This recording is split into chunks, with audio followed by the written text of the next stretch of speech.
Akses di Jalan AP Petarani Kota Makassar ditutup masa aksi.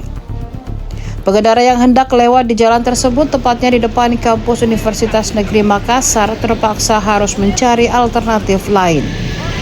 Masa aksi menguasai seluruh jalur, baik di sisi kiri maupun di sisi kanan.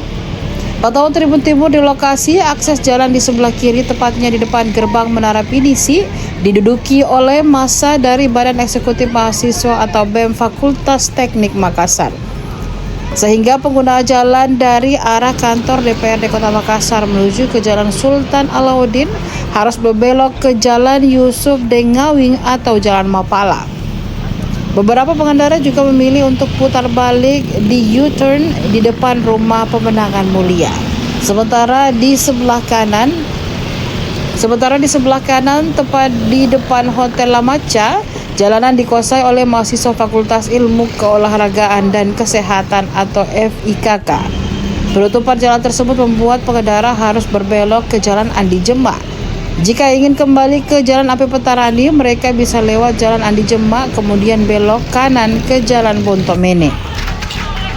Jalanan ini tembus ke Jalan RSI Faisal 12, ikuti rute jalan hingga tembus ke Jalan AP Petarani tepat di samping BBPMP Provinsi Sulawesi Selatan. Diketahui mahasiswa Universitas Negeri Makassar mulai memblokade Jalan AP Petarani Makassar pada 1 Mei 2025. Pasukan oranye tersebut mulai berkumpul di depan gedung Pinisi UNM sekitar pukul 14.40 waktu Indonesia Tengah.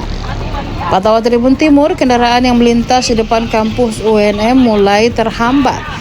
Mahasiswa juga menghentikan satu truk berwarna kuning.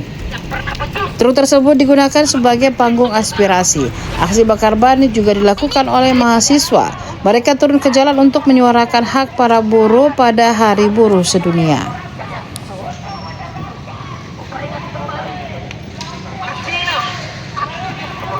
Download Tribun X sekarang, menghadirkan lokal menjadi Indonesia.